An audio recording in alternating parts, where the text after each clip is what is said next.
Talking about multiple sclerosis, which is basically an autoimmune disorder, and that manifests also as the neuropsychiatric complications.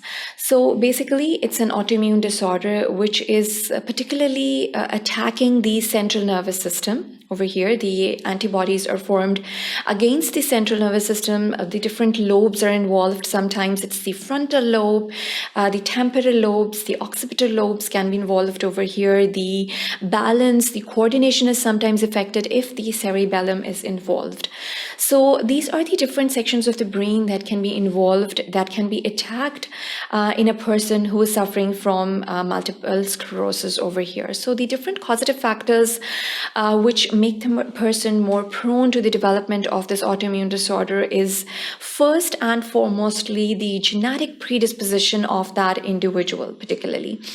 So if the person is genetically predisposed and he has that environmental factors or that environmental stresses that can start off the disease process in that individuals, these stresses can be the general stresses in the life of the individual. It can be the infectious state that involves the central nervous system, and then it can be any traumatizing condition that can again start off the disease process in that particular individual who is genetically predisposed. So once we have a full-fledged picture of multiple sclerosis in that particular patient, the gait, the memory can be involved. The person usually presents with a generalized fatigue syndrome in that particular individual. The vision or the visual problems are the particular complaints that usually the patients come up with. So once you have carried out the initial laboratory investigations in that individual, the individual is diagnosed with multiple sclerosis, then we have to focus on the different complications that can arise as a part of the process of the disease process that is ongoing in the multiple sclerosis. So over here in this section, we're going to focus on these particular complications that can arise during the disease process of the multiple sclerosis over here. There are the different complications, as I've already emphasized on the fact the different systems of the bodies can be involved, ranging from the memory, the cognitive deficits, it can be the tremors that can be quite frequently seen in these individuals. And then we have the visual problems that are sometimes observed in these individuals as well. Sexual dysfunctions are sometimes observed as well. The particular neuropsychiatric complications that are seen in these individuals, they range from the suicide. Then the depression is the foremost characteristic of the neuropsychiatric complications that is seen. And then we have the emotional labilities ranging from the affective disorders, that is the mood affective disorders, and then we can have the aggressive or the phases of mania that are also observed in these individuals who are diagnosed with multiple sclerosis over here. So we'll be discussing them over here in this very second section. The diagnosis is usually made on the clinical picture of the individual. So the signs and symptoms are again already discussed and went through the signs and symptoms of this disease, ranging from the fatigue, the cognitive deficits, the coordination, the balance, sexual dysfunctions, and it can be the history of the memory loss in these individuals that is quite commonly seen. So all of these signs and symptoms have to be observed when you're taking the history from the individual himself or herself, or you're taking a collateral history from any primary caregiver.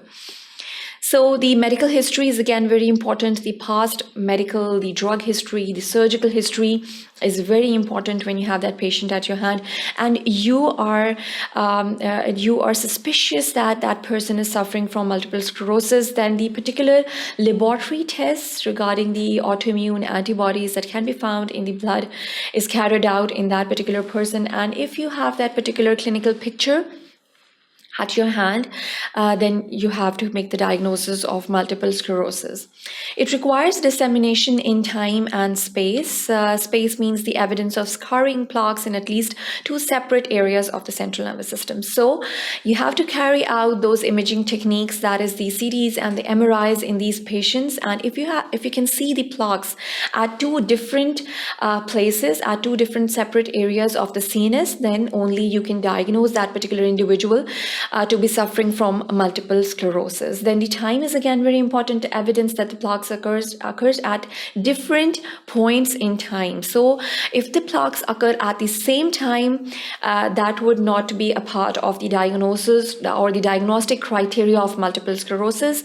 The plaques have to occur at different parts of time. So there are a lot of psychiatric complications that the person can go through. We've already discussed the cognitive deficits or the dementia, and the likely causes are the disease process or the demyelination that is going on in that particular individual, in the central nervous system of that individual, and then the depression.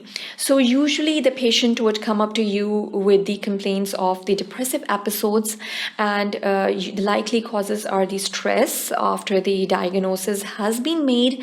Then the treatment itself, such as steroids, are usually given to these individuals. Baclofen is quite notorious for the production of the depressive episodes in these individuals.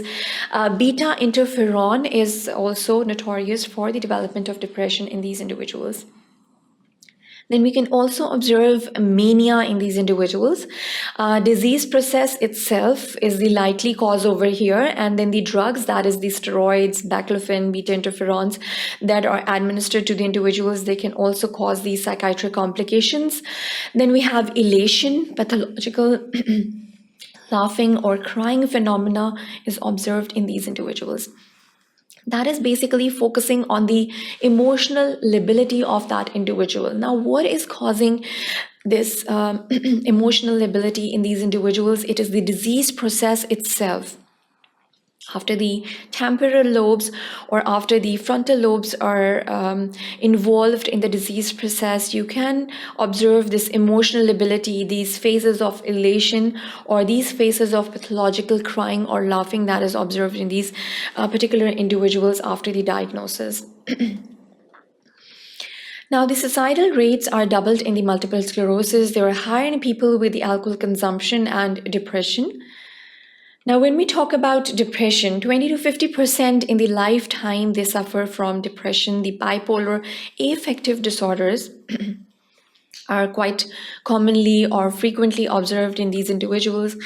The non-affective psychosis is also observed in these individuals, and on the other hand, we have the affective psychosis that is also sometimes observed in these individuals. The plaques in the bilateral temporal horn areas is the cause of depression in these individuals who are suffering from multiple sclerosis. Then we have emotional lability. Now, almost 20 to 50% of the individuals, they suffer from emotional lability. We're talking about those individuals who are diagnosed with multiple sclerosis over here. Emotional lability basically includes the elation and the euphoria that is observed in these individuals. Then we also see the episodes of pathological crying or laughing phenomena that is seen in these individuals. There is an exaggerated emotional responses without associated feelings of distress that are observed in these individuals. So over here in this section, we summarize the neuropsychiatric complications that can occur in individuals who have been diagnosed with multiple sclerosis. So that is the end of this section. Thank you for watching sqadia.com.